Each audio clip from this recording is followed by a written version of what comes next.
wabarakatuh. Perkenalkan, nama saya Rizky Wahyu Putra dari jurusan Ilmu Tafsir Al-Quran Hadis Fakultas Syariah. Di sini saya akan menerangkan sedikit mengenai pentingnya vaksinasi dan juga pentingnya menjaga protokol kesehatan 5M. Di negara kita Indonesia, kasus COVID-19 sudah sangat merajalela.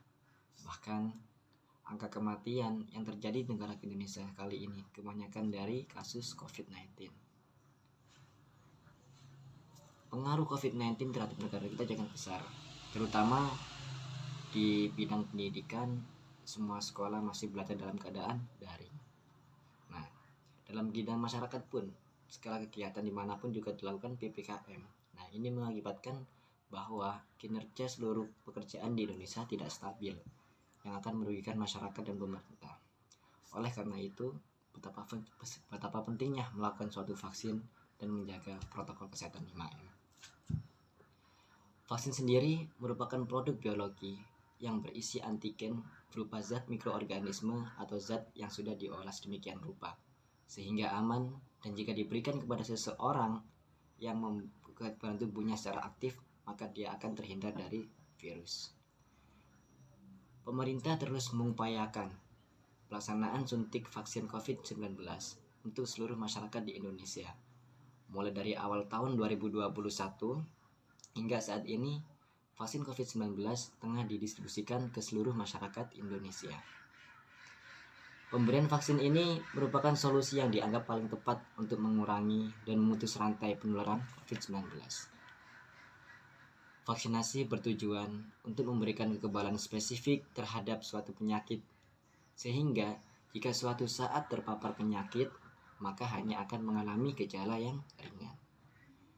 Sebaliknya, jika tidak melakukan vaksinasi, maka tidak akan memiliki kekebalan tubuh yang spesifik terhadap penyakit yang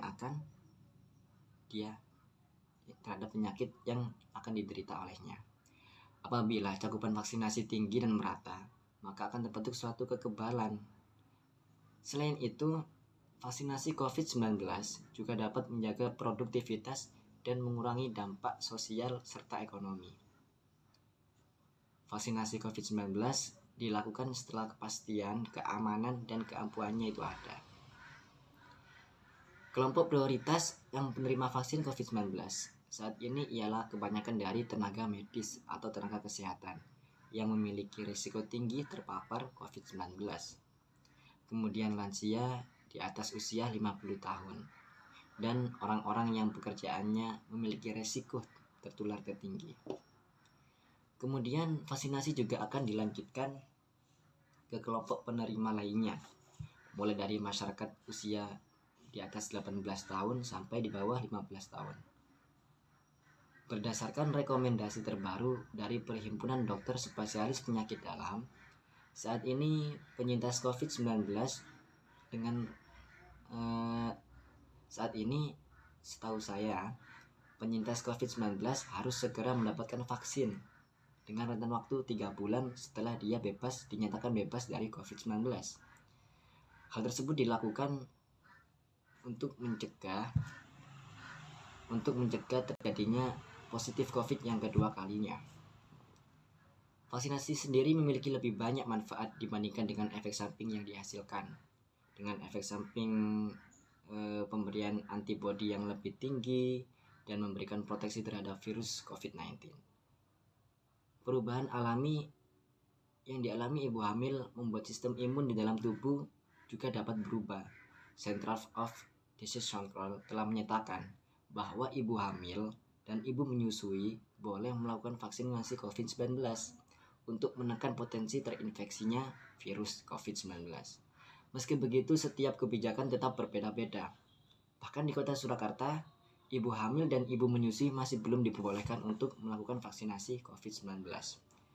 Dimanapun berada, alangkah lebih baik kita berkonsultasi lebih dahulu kepada dokter, sehingga kesehatan dan keselamatan kita itu terjamin. Dalam menanggulangi COVID-19 sendiri, upaya vaksinasi dilakukan tidak hanya menjadi satu-satunya untuk melindungi masyarakat dari penularan COVID-19. Selama belum mencapai kekebalan kelompok, Maka pencegahan yang efektif saat ini ialah dengan mematuhi protokol kesehatan 5M, yakni dengan double masker. Yang pertama itu double masker, yakni atau dengan masker medis yang dilapisi bagian luarnya dengan masker kain agar menutupi rongga dari masker medis tersebut. Dan kemudian yang kedua yakni menjaga jarak. Kemudian yang ketiga mencuci tangan dengan air bersih dan sabun. Dan yang keempat menjauhi kerumunan. Nah, istilah PPKM ini telah benar terjadi di negara kita. Namun masih tetap saja minim dari masyarakat mematuhi protokol ini. Karena kan juga memang selalu diperpanjang, ini yang membuat masyarakat menjadi tidak stabil dalam kondisi ekonomi mereka sendiri. Karena memang juga berpengaruh bagi mereka gitu. Apalagi untuk masyarakat yang ekonominya tingkat rendah itu memiliki banyak pengaruh buruk PPKM terhadap mereka. Begitu menurut penilaian mereka. Nah, dari sini kita bisa memilih bagaimana untuk mengembangkan suatu proses yang sekiranya tidak merugikan satu sama lain, baik itu masyarakat SDA yang tinggi maupun SDA yang rendah. Dan kemudian yakni membatasi mobilitas, jangan mudah-mudah untuk bergaul, jangan sering-sering untuk keluar rumah jika tidak terlalu penting, maka tetap diam di rumah itu lebih baik ya, untuk menjaga diri sendiri, keluarga maupun saudara-saudara lainnya. Kadang kita sudah menjaga tetangga yang tidak menjaga, dikarenakan mereka sering keluar, kita yang berkerumun pada mereka. Jangan itu malah kurangilah berkerumun terhadap mereka semuanya. Kemudian vaksinasi COVID-19 juga memiliki banyak manfaat. Tidak hanya untuk diri sendiri, tapi juga untuk orang lain. Vaksin COVID-19 itu aman dan halal. Bahkan juga sudah dilegalkan oleh MUI bahwa memberikan vaksin ini sudah dinyatakan halal dan suci. Oleh karenanya, meskipun banyak masyarakat vaksin yang belum jelas kebenarannya, masyarakat tidak perlu takut atau khawatir untuk melakukan vaksinasi COVID-19 di tempatnya masing-masing. Seperti vaksin pada umumnya, vaksin COVID-19 mengakibatkan efek samping bagi penerimanya. Bisa seperti mual-mual, pegal-pegal, meriang. Nah, ini sangat wajar karena itu memang efek samping dari vaksin. Hal tersebut pertanda bahwa vaksin sudah membangun antibodi untuk melawan virus yang akan menyerang diri kita gitu. Efek samping biasanya berlangsung selama kurang lebih itu 3 hari. 3 hari setelah kita melakukan vaksinasi. Namun untuk beberapa kasus vaksin dapat menyebabkan kejadian ikutan pasca imunisasi ya. Berbeda dengan efek samping biasa sehingga perlu penanganan khusus bagi yang menderitanya.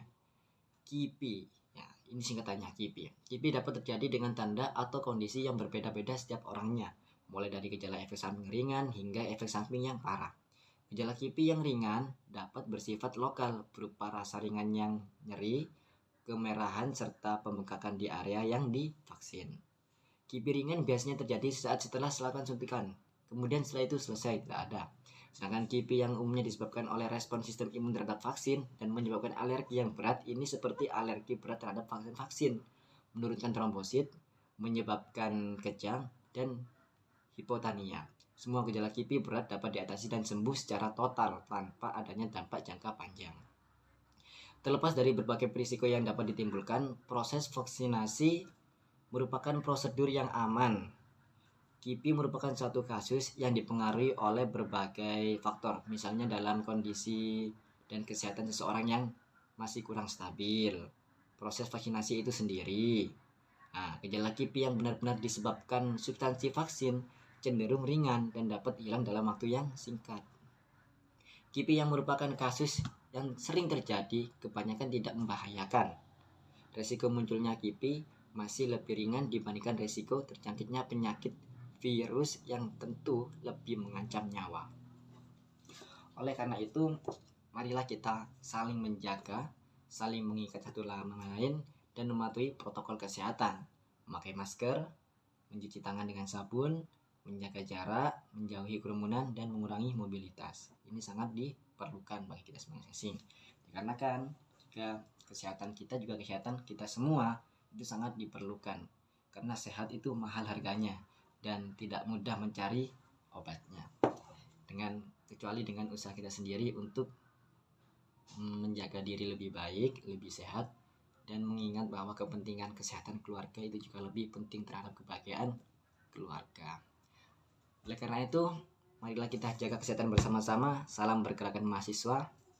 Saya Rizky Wahyu Putra, sekian mungkin yang dapat saya sampaikan. Baik, terima kasih. Assalamualaikum warahmatullahi wabarakatuh.